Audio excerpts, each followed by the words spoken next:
வணக்கம் நண்பர்களே, welcome to our channel. இன்னைக்கு நம்ம வேர்ல்டு கப்ல 12வது மேட்சான ஒரு முக்கியமான மேட்சான பாகிஸ்தான் வெர்சஸ் யுஎஸ்ஏக்கான மேட்ச் எப்படி போகும் அப்படிங்கறத நம்ம இப்போ இந்த வீடியோல பார்க்க போறோம்.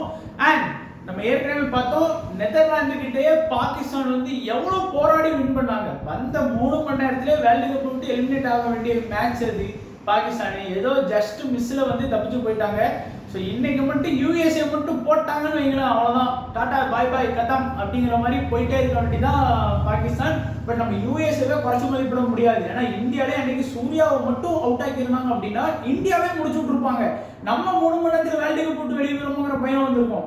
ஸோ அந்த லெவலுக்கு வந்து இப்போ எல்லா சின்ன டீம்ஸ்லாம் சொல்லக்கூடாது, அவங்கள எல்லா நல்ல ஆவரேஜான டீம்ஸும் நல்லா விளாட ஆரம்பிக்கிறாங்க. ஸோ பெரிய டீம் நினைக்கிற மற்ற நம்ம இந்தியா, இங்கிலாந்து அப்படிங்கிற மாதிரி டீமுக்கே வந்து டஃப் ஃபைட்டு கொடுத்து விளாடுறாங்க. முன்னெல்லாம் இப்படி இருக்காது. ஸோ அதெல்லாம் எல்லா சுவாரஸ்யமானதையும் நம்ம பார்ப்போம் இந்த வீடியோவில். அண்ட் ஃபர்ஸ்ட் பிச்சு, இந்த பிச்சு வந்து கொழும்புல தான் வந்து மேட்ச் நடக்குது. ஸ்ரீலங்காவில் பாகிஸ்தான் விளையாடுது. அண்ட் இது வந்து டே மேட்ச் தான், இரவு மேட்ச் கிடையாது. ஸோ ஃபர்ஸ்ட் மேட்ச் வந்து பாகிஸ்தான் இந்த பிச்சில் ஆடி இருக்கிறாங்க. நெதர்லாந்துக்கு அகேன்ஸ்டாக வந்து ஒரு மேட்ச் ஆடி இருக்கிறதுனால கொஞ்சம் அவங்களுக்கு வந்து கொஞ்சம் இது இருக்கும். பட் இந்த பிச்சை பொறுத்த வரைக்கும் பார்த்தீங்க அப்படின்னா பொதுவாக இது வந்து ஒரு ஸ்லோ பிச்சு. இந்த பிச்சில் வந்து நம்ம பெரிய ரன்ஸ்லாம் எதிர்பார்க்கவே முடியாது. ஏன்னா இப்போ ஃபர்ஸ்ட் ஆச்சு கொஞ்சம் இதாக இருக்கும். போக போக இந்த கிரவுண்டில் வந்து பார்த்தீங்கன்னா பேட்டிங் பண்ணுறதுக்கு ரொம்ப கஷ்டமாயிரும் அப்படின்னு தான் சொல்கிறாங்க. அதே போல் ஸ்பின்னு தான் இங்கே வந்து கிங். நீங்கள் லாஸ்ட் மேட்ச் கூட ஸ்ரீலங்கா விளாண்டாங்க. ஸ்ரீலங்காவும் ஒரு டீம் விளாண்டாங்க, டப்புனு எனக்கு ஞாபகம் வரல. ஸோ அந்த மேட்ச் அயர்லாந்து விளாண்டாங்க. அந்த மேட்ச்லேயும் பார்த்தீங்க அப்படின்னா ஸ்பின்னர் ஃபுல்லாக ஸ்ரீலங்கா வந்து ஸ்பின்னர் வச்சு அடி நீட் சொன்னாலும் 3 விக்கெட்லாம் எடுத்தார். லாஸ்ட் மேட்சை மாற்றி விட்டார். ஸோ அங்கேயும் வந்து பார்த்தீங்க அப்படின்னா ஸ்பின்னர்ஸ் வந்து அயர்லாந்தில் விக்கெட் எடுத்தாங்க. டோக்கரலு, அதுக்கப்புறம் வந்து டெல்லி அப்படின்னு சொல்லி விக்கெட் வந்து போட்டாங்க அவங்க.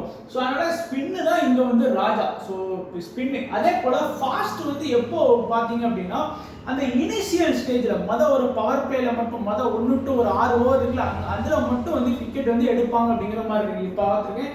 அண்ட் டாஸ் வின் பண்ணுற டீம் வந்து பார்த்தீங்கன்னா ஃபர்ஸ்ட் பேட்டிங்கோ இல்லை செகண்ட் பேட்டிங் பண்ணுறாங்க, அதெல்லாம் இல்லை. டாஸ் வின் பண்ணி ஃபர்ஸ்ட் பேட்டிங் பண்ணுற டீம் வந்து ஒரு 150 160 அடித்தாலே அவங்க வந்து சேஃப். அதாவது இந்த மேட்ச் நாளைக்கு ஒருவேளை பாகிஸ்தான் வந்து பேட்டிங் ஃபர்ஸ்ட் பண்ணி ஒரு 150 அடிக்கிறாங்க அப்படின்னா அவங்க வந்து சேஃப். ஏன்னா 150 ரெண்டாவது பேட்டிங் வந்து அடிக்கிறதுங்கிறதுலாம் ரொம்ப ரொம்ப கஷ்டமா இருக்கு இந்த பிச்சில்.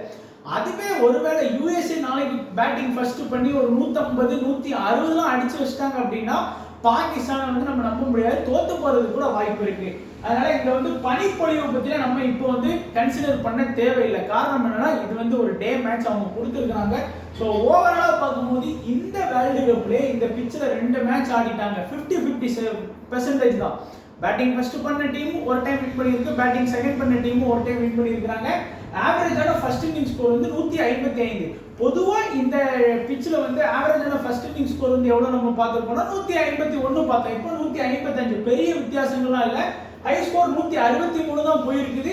அண்ட் லோ ஸ்கோர் 143 போயிருக்கு. ஸோ ஒரு பேலன்ஸ்டு ஸ்லோ பிச்சாக தான் அவங்க சொன்னது போல இது வரைக்கும் நடந்துட்டு இருக்கு.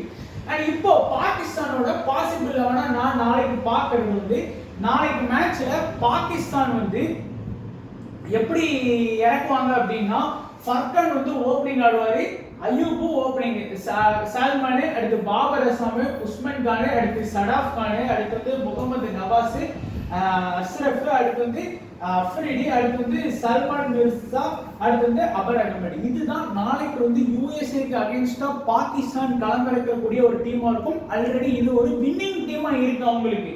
அடுத்ததா பார்த்தோம் அப்படின்னா யூஎஸ்ஏயும் வந்து இந்தியாவுக்கு எவ்வளவு டஃப் கொடுத்து ஆடினாங்க அப்படிங்கிறது நம்ம எல்லாருக்குமே தெரியும். சும்மாலாம் அவங்கள வந்து நம்ம வந்து குறைச்சி மதிப்பிட முடியாது. அந்த அளவுக்கு வந்து அவங்க வந்து ஒரு நல்ல டீமா தான் வந்து ஆடி இருக்கிறாங்க.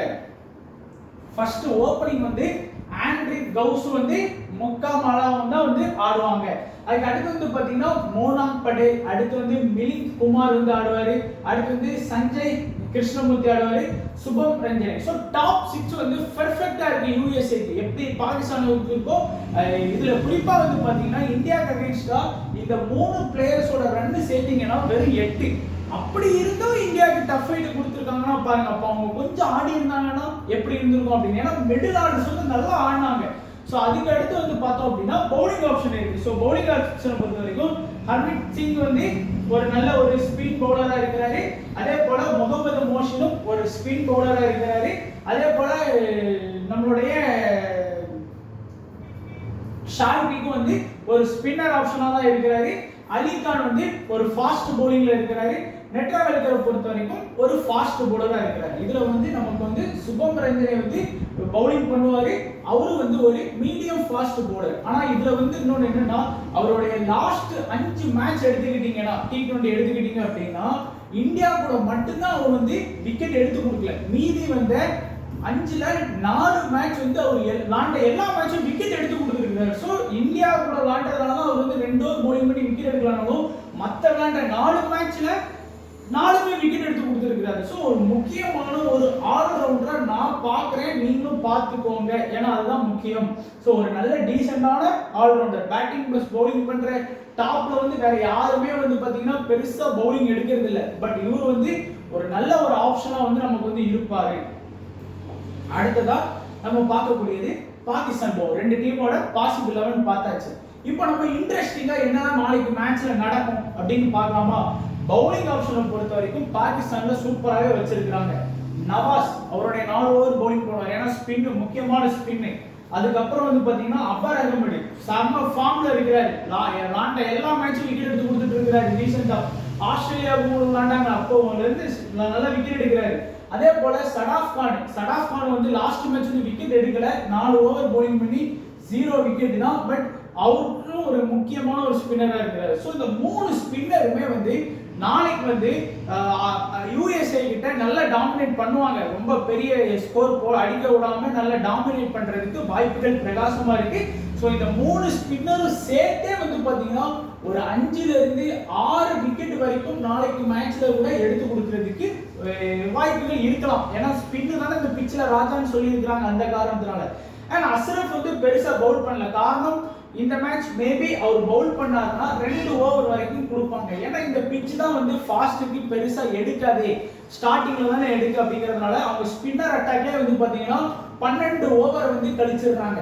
இது போக அய்யூப் வந்து 6வது பவுலிங் ஆப்ஷன்ல வந்துடுறாரு. அவரு வேற வந்து அப்பப்போ ஏதாச்சும் ஒரு மேட்ச் வந்து பவுலிங் 1 ஓவரோ 2 ஓவரோ பவுலிங் பண்ணிடுறாரு. ஸோ அப்படிங்கும்போது அஸ்ரஃபுக்கான ஓவர் வாய்ப்புங்கிறது ரொம்ப ரொம்ப ரொம்ப குறைவா இருக்கு. ஒருவேளை அஃப்ரிடி இல்ல சால்மானே இல்ல முகமது நவாஸ் நீங்க ஃபர்ஸ்ட் ஓவர் போடுறாரு, ஒரு 20 ரன், 2வது ஓவர் போடுறாரு, அதுலயே ஒரு 15 ரன், அப்படி போகும்போது தான் ஓவரை கம்மி பண்ணிட்டு ஒருவேளை அஸ்ரஃப் கொடுக்கலாம். இல்ல அப்படின்னா கண்டிப்பா அவங்களுடைய 4 ஸ்பின்னர் ஆப்ஷன் வச்சிருக்காங்க. ஸோ அதனால ஸ்பின்னுக்கு தான் இன்னைக்கு வந்து இத்தனை விக்கெட் கிடைக்கிற வாய்ப்பு இருக்கு. ஏன்னா கண்டிப்பா 12 ஓவர் ஸ்பின் பவுல் பண்ணிடுவாங்க. 12ல இருந்து 14 ஓவர், ஏன்னா அய்யூப் கூட இருக்கு. மீதி இருக்கக்கூடிய ஓவரை அஃப்ரிடி வந்து ஒரு 3 ஓவர்ல இருந்து 4 ஓவர் எடுக்கலாம். சல்மான் மிர்சாவை பொறுத்த வரைக்கும் கண்டிப்பா 4 ஓவர் எடுத்துருவாரு. ஏன்னா ரீசெண்ட் டைம்ஸ்ல அவருடைய ஃபார்ம் அப்படி இருக்கு. ஏன்னா ஆஸ்திரேலியா கூட நம்ம பார்த்தோம், நல்லா விக்கெட்லாம் எடுத்து கொடுத்தாரு. ஸோ பேட்டிங் வந்து பாத்தீங்க அப்படின்னா ஃபர்கான் வந்து ஆஸ்திரேலியாவுக்கு அகைன்ஸ்டா பெருசா ஆடவே இல்லை. 3 T20லையும் ரீசெண்டா ஃபிளாப்பா தான் போனாரு. ஆனா இங்க வந்து நல்லா ஆடுறாரு. அய்யூப் வந்து நான் சொல்லவே வேணாம், விக்கெட் எடுத்து கொடுத்தாரு, ஒரு 2 விக்கெட் எடுத்து கொடுத்தாரு 1 ஓவர் பவுலிங் பண்ணி, அதை மென்ஷன் பண்ணாம இருக்கேன். அண்ட் சாகா சல்மான் பொறுத்த வரைக்கும் பாகிஸ்தான் வெர்சஸ் ஆஸ்திரேலியா சீரீஸ்ல சூப்பரா ஆடி கொடுத்த ஒரு பிளேயர். நல்லா ஆடாத பிளேயர் இங்க நல்லா ஆடி இருக்கிறாரு, நல்லா ஆடின பிளேயர் இங்க நல்லா இல்ல. பட் எல்லா மேட்சும் அப்படி போவாருன்னு சொல்ல முடியாது. அதனால ஆகாஷ் சல்மானே, அய்யூப், ஃபர்கான்லாம் கொஞ்சம் நல்லா கவனமா நம்ம நாளைக்கு மேட்ச்ல உன்னிப்பா பார்க்கலாம். அதே போல பாபர் அசாம் வந்து நம்ம பெருசா விராட் கோலி கூடலாம் கம்பேர் பண்ணி பேசுறாங்க. இப்போ அதெல்லாம் ஒண்ணுமே இல்லை. நம்ம இப்போ பிபிஎல் கூட பார்த்துட்டு இருந்தோம். பிபிஎல்ல கூட அவர் வந்து பெருசா சிக்ஸர்ஸ்க்கு வந்து ஆடி கொடுக்கவே இல்லை, ரொம்ப உருட்டி தான் ஆனாரு. லாஸ்ட் மேட்ச் அதையும் ஒழுங்கா பண்ணல. அண்ட் உஸ்மான் கான் வந்து அந்த டீமோட விக்கெட் கீப்பிங் ஆப்ஷன்ல இருக்கிறாரு. ஸோ கண்டிப்பா நம்ம பார்க்கலாம் நாளைக்கு. ஏன்னா ஃபர்ஸ்ட் மேட்ச் நெதர்லாந்துக்கு அகைன்ஸ்டா வந்தவனே அவுட் ஆனாரு. இந்த மேட்ச் அப்படிலாம் அவுட் ஆகி போறதுலாம் வாய்ப்பு இல்லை. ஏன்னா நல்ல ஃபார்ம்ல தான் ஆஸ்திரேலியாக்கு அகைன்ஸ்டா ஆடிட்டு இருந்தாரு. குறையாம ஒரு 20 மேட்ச் அடிச்சு கொடுத்துருவாங்கன்னு தோணுது. Shadab Khan batting plus bowling option வந்து நமக்கு இருக்கு. ஸோ இதுதான் பாகிஸ்தானோட ஒரு கண்டிப்பா நாளைக்கு யுஎஸ்ஏ கிட்ட ஆடலாம். ஆனா யுஎஸ்ஏயும் நம்ம குறைச்சு மதிப்பிட முடியாது. இங்கேயும் வந்து சூப்பரான டீம்ஸ் தான் இருக்கு. ஸோ பவுலிங் ஆப்ஷன்ல நம்ம பார்த்தோம். பேட்டிங் பாத்தீங்கன்னா ஆண்ட்ரி கோர்ஸ் விக்கெட் கீப்பிங் ஆப்ஷன்ல வருவாரு. ஸோ ஒரு அதிரடியான பிளேயர், வந்தா வருது போனா போகுது. நம்ம அந்த இப்போ சாம் கருன்லாம் வந்து கப் அடிச்சாங்களா அந்த டீம், அந்த லீக்லாம் வந்து டப்புனு பேர் ஞாபகத்துக்கு வருது. அதெல்லாம் வந்து பாத்தீங்கன்னா டொம்பு டொம்புன்னு அடிச்சுடுவாரு. அதே போலதான் முக்காமலாவும் வந்து ஒரு நல்ல ஆடக்கூடிய பிளேயர். நீங்க இந்தியா கூட வந்து இப்படி சொற்ப ரன்கள் அவுட் ஆயிருக்காங்க. அதே போல மோனாங் படேல்லாம் வந்து அந்த இப்போ ஆஸ்திரேலியா லீக்னு சொல்லி நம்ம சிஎஸ்கே மாதிரி டீம்ல விளையாண்டாங்கல்ல, ஸோ அந்த மாதிரி லீக்லயும் வந்து பாத்தீங்க அப்படின்னா நல்லா ஆடின பிளேயர்ஸ் எல்லாருமே. ஸோ சொற்ப ரன்கள் அவுட் ஆனதுனால இந்த மேட்ச் அப்படிதான் அவுட் ஆவாங்கன்னு நினைக்கிறாங்க. ஏன்னா இது பாகிஸ்தான் பவுலிங்கும் பெருசா இல்லைனாலும் குறைஞ்சது ஒரு 20 ஒரு 25 ரன் வரைக்கும் யூஎஸ்ஏ காப்பாத்திடுவாங்க அப்படின்னு தோணுது. இன்னைக்கு மேட்ச்ல இந்த 3 பேரா கேட்டா எனக்கு தெரிஞ்சு இந்த 3 பேர் வந்து நல்லா ஸ்கோர் பண்ணி கொடுப்பாங்களோன்னு தோணுது. அதுக்குன்னு இவங்களே நம்ம வந்து மிலிந்த் குமார், சஞ்சய் கிருஷ்ணமூர்த்தி, சுபம் ரஞ்சனியை நம்ம குறைச்சி மதிப்பிட முடியாது. நல்ல டீசென்டான பேட்டர்ஸாக தான் இருக்கிறாங்க. அதே போல பவுலிங் ஆப்ஷனை பொறுத்த வரைக்கும் முகமது மோஷின், அப்புறம் வந்து ஹர்மித் சிங், அதுக்கப்புறம் வந்து ஷாக்வாக், அதுக்கப்புறம் வந்து அலி கானே நெட்ரவெல்ல சொல்லி கொடுப்பார். லாஸ்ட் மேட்ச்ல 67 ரன் கிட்ட கொடுத்தாரு. ஸோ அதனால நல்ல பவுலர்கள்லாம் கிடையாது, விக்கெட்லாம் நல்லா எடுத்து கொடுத்துருக்காரு. ஸோ கவனமாக நம்ம பார்க்கணும். ஸோ அவ்வளோதான் நண்பா. நாளைக்கு மேட்ச்ல என்ன மாதிரியான சுவாரஸ்யங்கள் நடக்கும் அப்படிங்கிறத நம்ம இந்த வீடியோவில் பார்த்துருக்கோம். ஸோ கண்டிப்பாக உங்களுக்கு என்டர்டைன்மெண்ட்டாக இருந்திருக்கும்னு நினைக்கிறேன். ஸோ வீடியோ பிடிச்சிருந்தா லைக் பண்ணுங்க, உங்கள் நண்பர்களுக்கும் ஷேர் பண்ணுங்க. ஸோ தொடர்ந்து நம்ம யூடியூப் சேனலை சப்போர்ட் பண்ணுங்க. வீடியோ பார்த்த எல்லா நண்பர்களுக்கும் நன்றி, வணக்கம்.